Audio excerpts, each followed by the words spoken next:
Je vous recommande la boutique La Londoloise, c'est Judith Londolé. Si vous voulez être classe, chic, être habillé, être admiré. Parole de Mopao Mokonzi.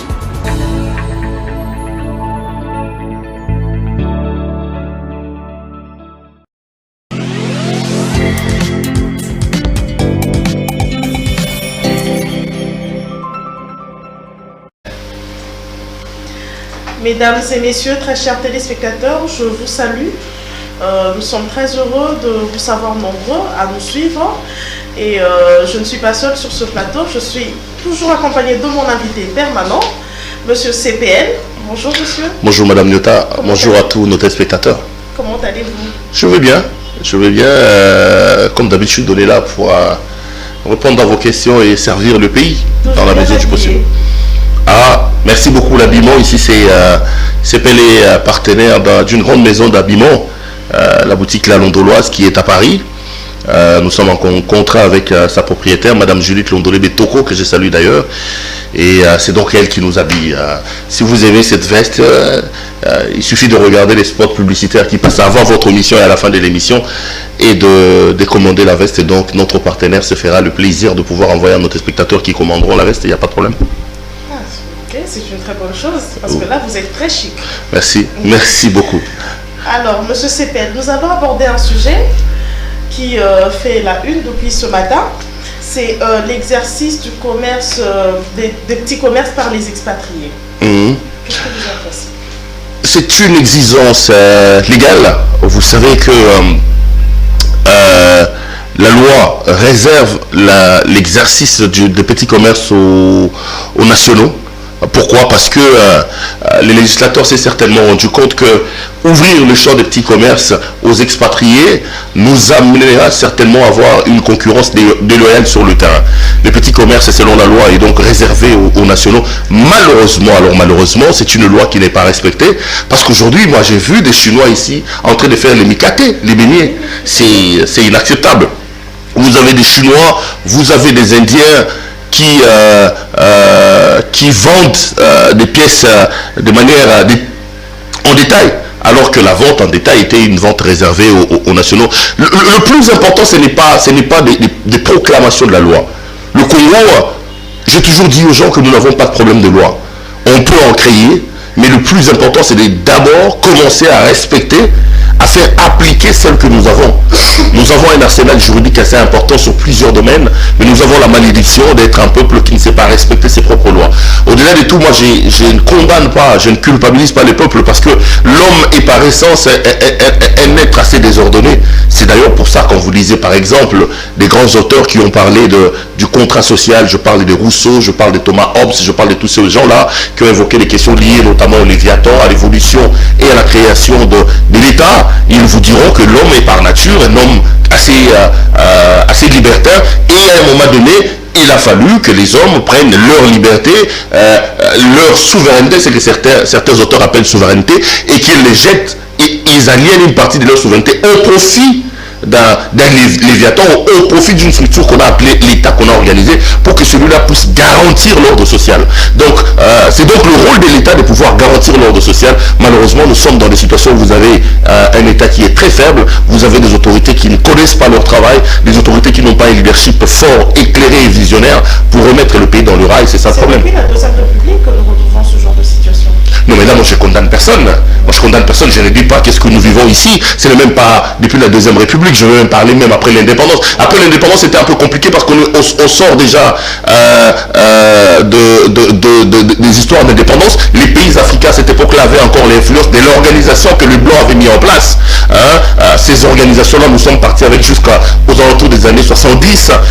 À ce qui nous concerne, par exemple, avec l'arrivée de Mobutu au pouvoir, lorsqu'il lance la zaréanisation, c'est là qu'on a commencé à assister à une sorte de dégringolade de notre tissu économique qui nous amène vers 90 et tout ce qu'on a connu comme pillage qui amène le pays là où il est aujourd'hui. Non, moi je ne dis pas que c'est une pratique qui commence aujourd'hui. Je ne dis pas ça. Je ne condamne pas ceux qui sont arrivés aujourd'hui. D'ailleurs, c'est aussi ça le problème de nos amis de l'UDPS, de ceux qui sont arrivés aujourd'hui au pouvoir.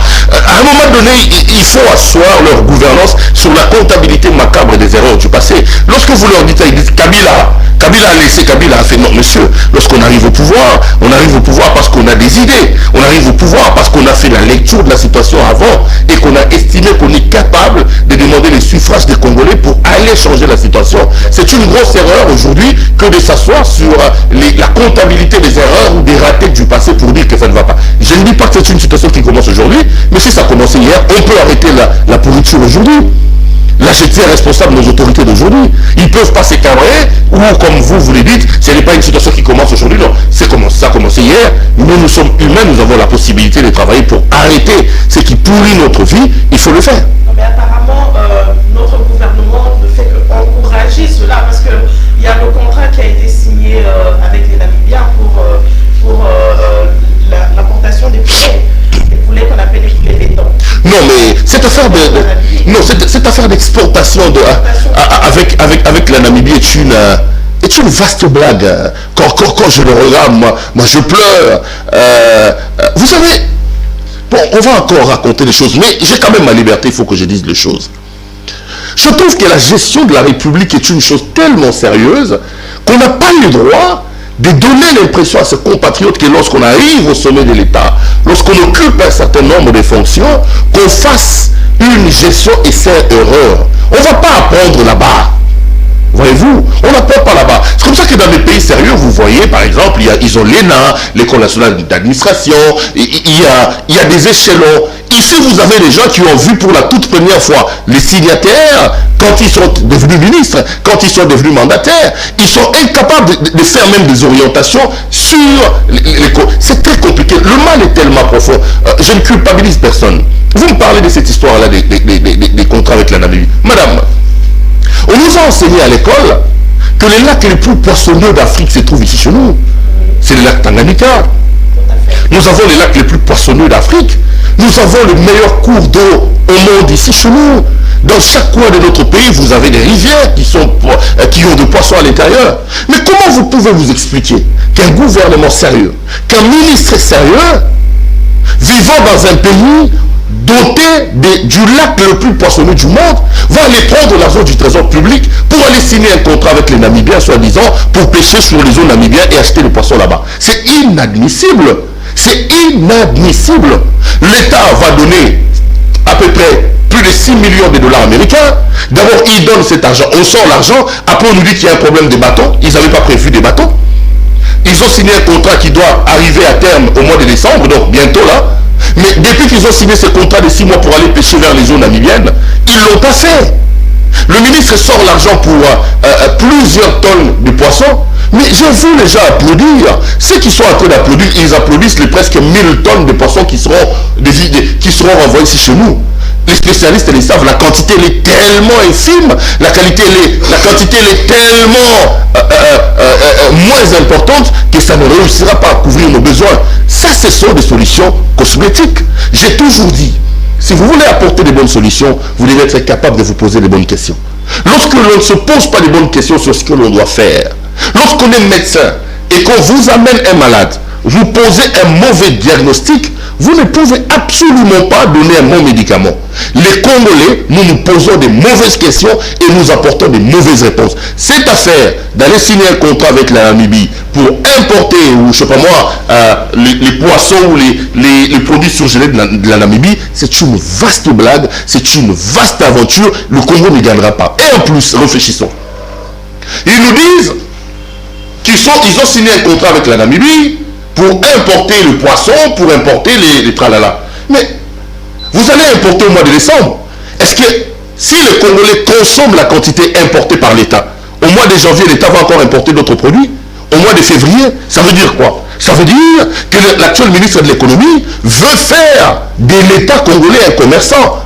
L'État n'est pas là pour vendre, l'État est là pour mettre en place des structures, organiser des structures pour permettre à ce que les secteurs puissent éclore comme il le faut. Mais ici, vous avez des gens qui, eux, pensent que pour des raisons des populismes, pour des raisons des solutions cosmétiques, il faut transformer l'appareil étatique à un appareil commercial. C'est vraiment des solutions alambiquées qui ne nous feront nullement avancer.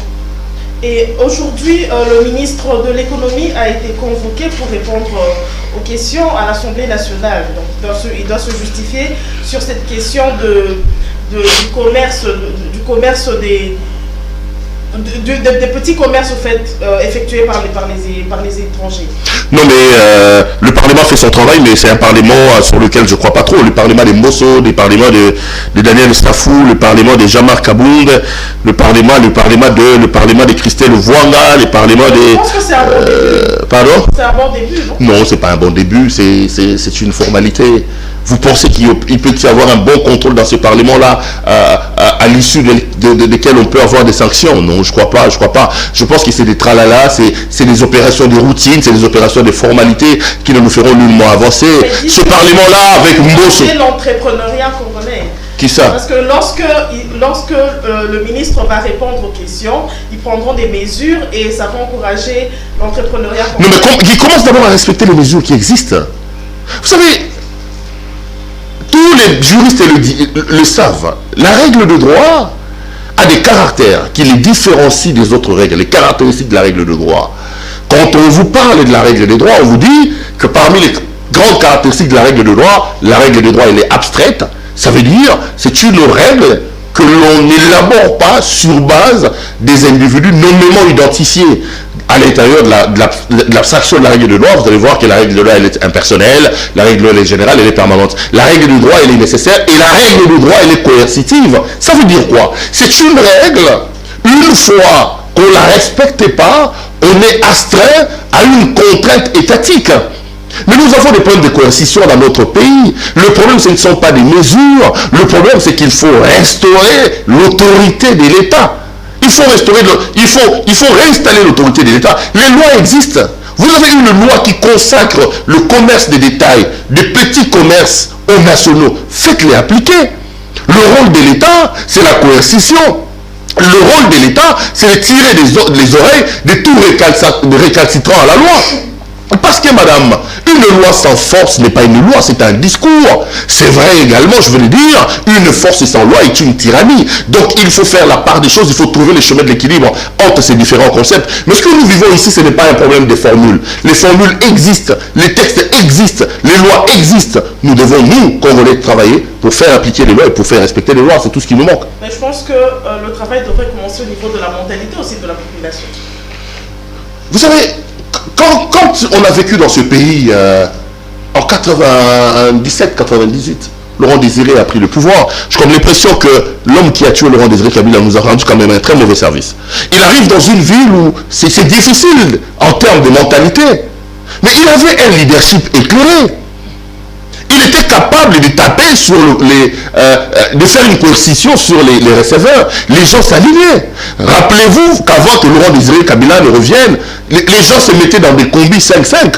Tout le monde le sait. Vous étiez assis là, il y avait quelqu'un qui vous donnait son trait arrière derrière vous, devant vous. Mais parce qu'il y a eu un homme qui a revêtu l'État de ses lettres de noblesse, qui a remis l'autorité de l'État en place, les Congolais ont commencé à respecter les principes, à respecter les règles. Cette histoire de changement de mentalité, on ne peut pas avoir un changement de mentalité dès lors qu'on n'imposera pas le respect des textes. L'homme est par nature. Je vous le dis, je vous ai même cité certains auteurs des spécialistes qui parlent du contrat social. Lorsque l'homme quitte l'état de liberté, l'état de la jungle pour rentrer dans ce qu'on appelle l'état sociétal, où il doit désormais vivre en société, il doit créer l'harmonie. L'homme se décharge de sa propre souveraineté. Mais pour que l'homme se décharge de sa souveraineté, il faut qu'au-dessus de l'homme, qu'il y ait quelqu'un ou qu'il y ait une structure qui mette des choses pour que l'ordre social puisse régner. Donc l'éducation de base doit venir de là-haut. Non, mais non seulement que l'éducation, ici en termes de changement de mentalité, les le changement de mentalité doit s'accompagner, de la campagne comme ils le font très timidement aujourd'hui, mais aussi et surtout de la restauration de l'autorité de l'État. Il faut que le Congolais sache que si je jette une bouteille ici, j'aurai une sanction. Il faut que le Congolais sache que si je roule sur la route et que je crée une deuxième, une troisième bande pour provoquer les embouteillages, j'aurai une coercition, j'aurai une punition. C'est la peur de la punition, je veux dire, c'est la peur du gendarme qui fait qu'automatiquement, les individus puissent réguler leur comportement et puissent afficher un comportement sociétalement acceptable. Mais ici, nous avons l'absence de l'État.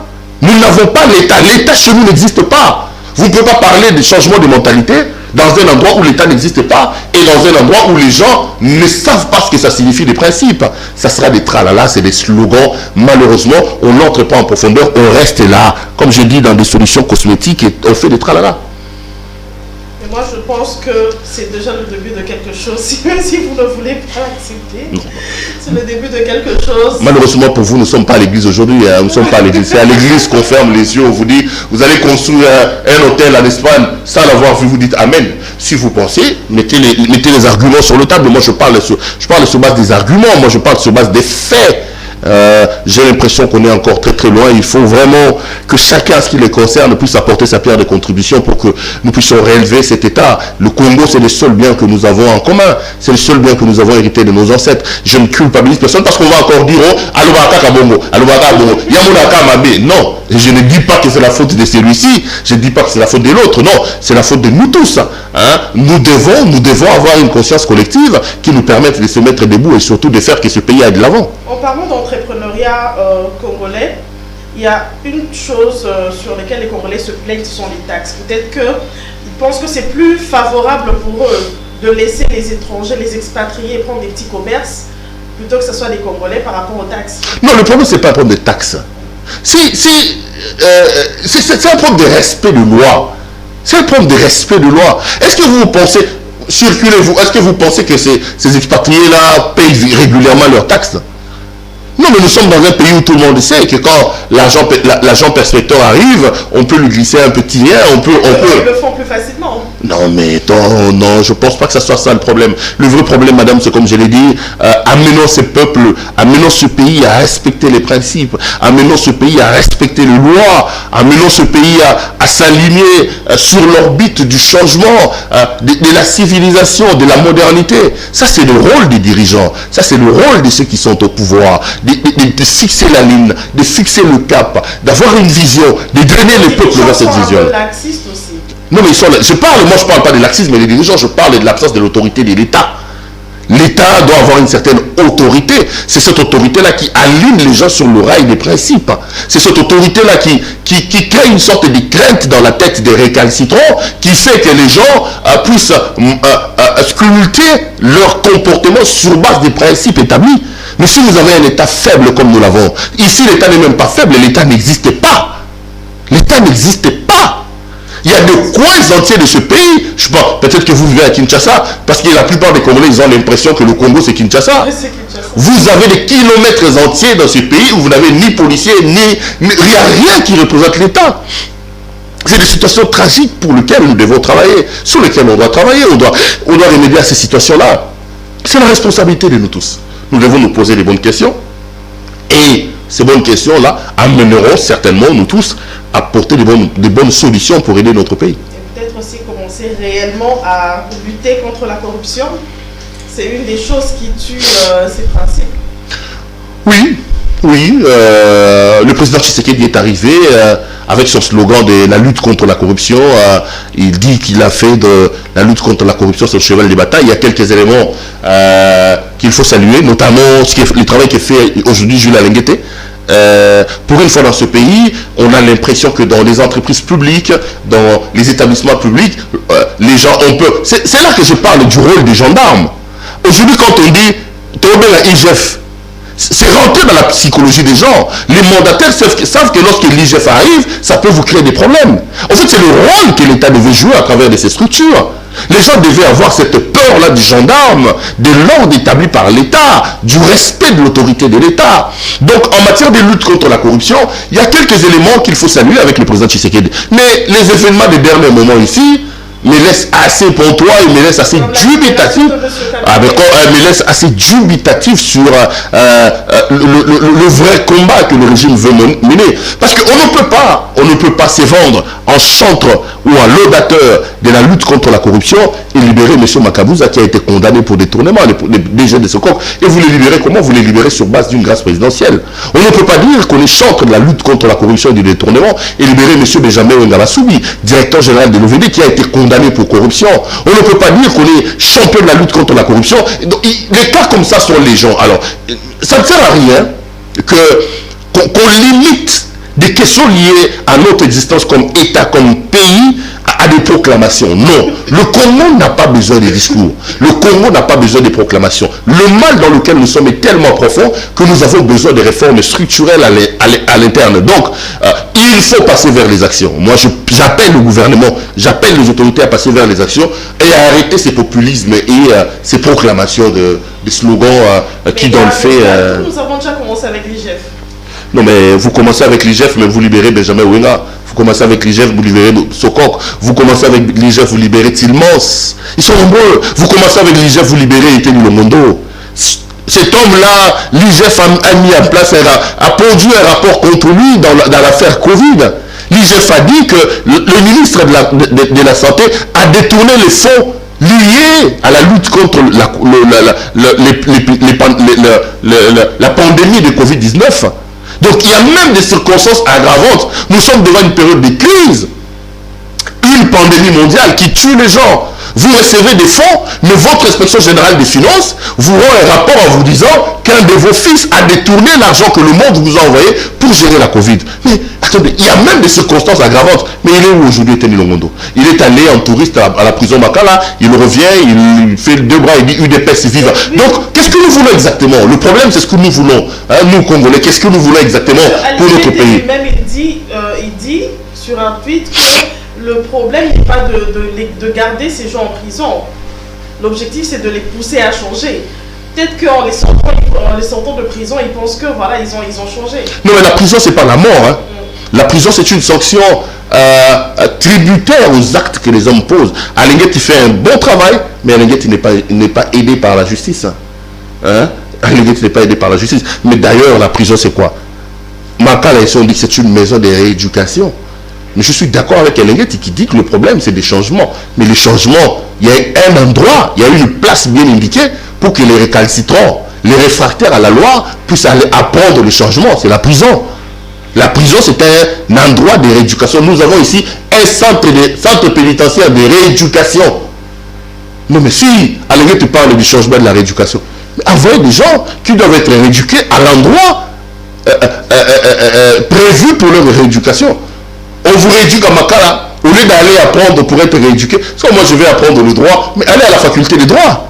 Si vous voulez être juriste, allez à l'UNIKI, il y a une faculté des droits. Vous ne pouvez pas rester dans votre maison et dire que non. Non. La rééducation, c'est à Makala. La rééducation, c'est la coercition. La rééducation, c'est le respect des principes. Et le respect des principes, ça soit dans la culture d'un peuple, lorsqu'il y a l'autorité de l'État, lorsqu'il y a un gendarme qui fait peur aux gens. Nous n'en sommes pas encore là, nous devons travailler pour y arriver.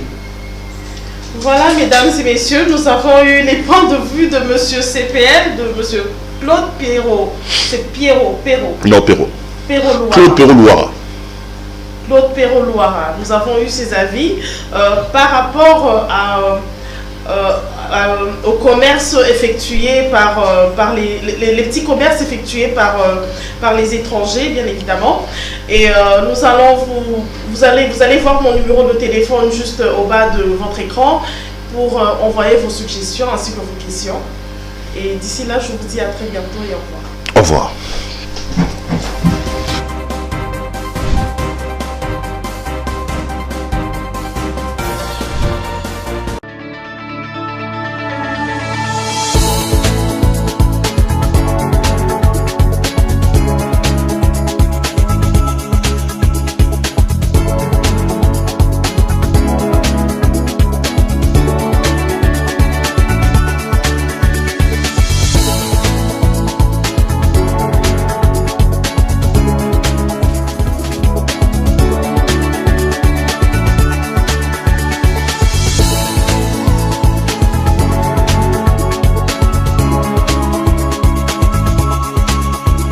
vous recommande la boutique La Londoloise, c'est Judith Londolé. Si vous voulez être classe, chic, être habillé, être admiré. Parole de Mopao Mokonzi.